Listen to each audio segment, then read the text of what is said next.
Okay guys, I'm going to try and explain quickly how I got USB working on a 1980s Coco2 computer.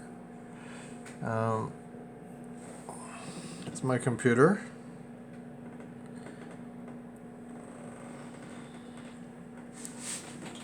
And here's my USB port on the side. So this is a USB keyboard working on a standard Coco2 computer. Now there's no modifications to the software or any programs that need to be run to use this program. And how it's working is we have in the Coco computer, we have a Raspberry Pi that accepts USB inputs. I wrote a little program in Python that sends it out the GPIO pins into the original Coco keyboard interface. So it would work on a Dragon, it would work on a Coco3. There's nothing. It's a little bit tricky making a matrix to fool the Coco into thinking it's getting its original keyboard signals. So I can show you that. So we have two shift registers taking the data from the Raspberry Pi, and these are integrated circuit switches, sort of like OR gates or AND gates, and they connect the keyboard matrix like so. So here's a typical Coco keyboard, and the matrix works like this. These ones are scanned by the PIA and the output goes there. So my circuits are fooling the Coco into thinking there's a keyboard there. So there's, whenever I hit a key, it goes into the Raspberry Pi, turns into data information, and goes to the Coco. Now I was able to do a few tricks, like send over real-time clock information. So here I made myself a hotkey and it sends me a command. So now I can ask for, here's our current time. The command, date. This information is coming from the Raspberry Pi and it's just transmitted through the keyboard. So what's happening is, before the Pi sends the information to the keyboard, when I hit the Alt key, it runs a little subprogram in the Pi to say, hey, this isn't information for the Coco, this is information for you. So I can play music.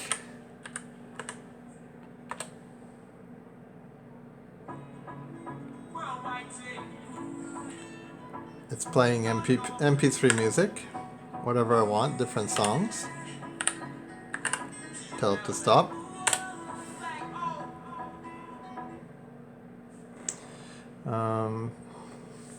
I can use hotkeys to do typing shortcuts.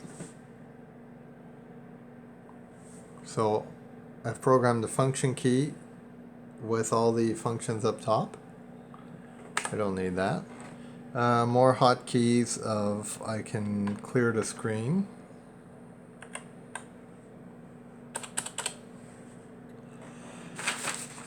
Now, it wasn't very hard to convince the Raspberry Pi to get information from wireless keyboards either.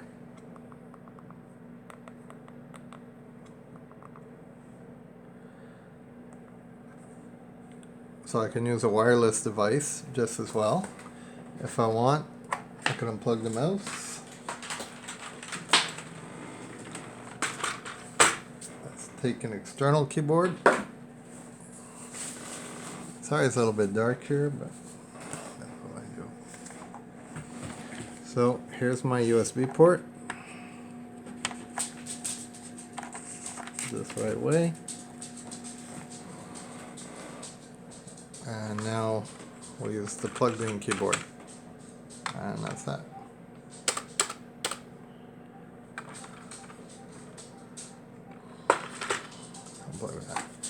If you've seen my other videos, you'll also see that I use the Raspberry Pi for MIDI functions. I was able to get that. So now we'll plug the mouse back in. Now I have a hotkey to activate mouse functions. So mouse on. So now we're going to run a test program. This is just outputting characters to the screen. I have a one-touch lowercase. So the Coco has true lowercase. And now I don't have to press Shift 0 because it's me who programmed it. And as for the mouse, so here's my mouse. Move the mouse up, move the mouse down, to right, to left. It actually thinks it's getting the arrow keys. Up, down, left, right. Same for if I'm using wireless. Up.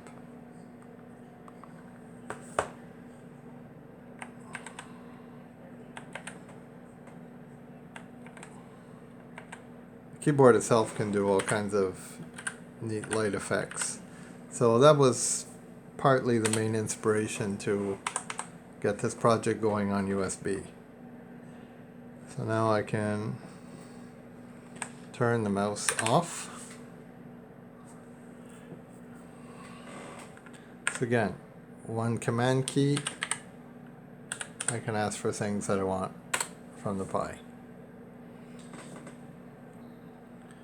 So now I'm going to give you a little sneak peek of behind the scenes.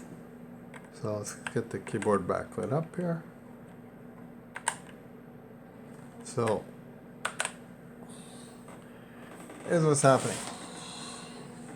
We have a Raspberry Pi in here.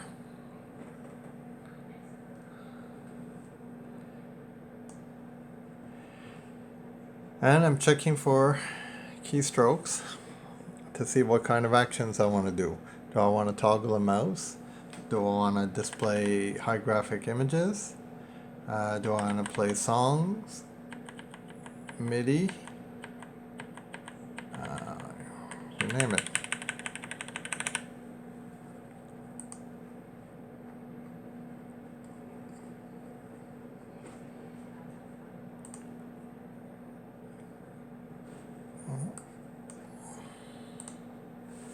So it's a typical Raspberry Pi 3.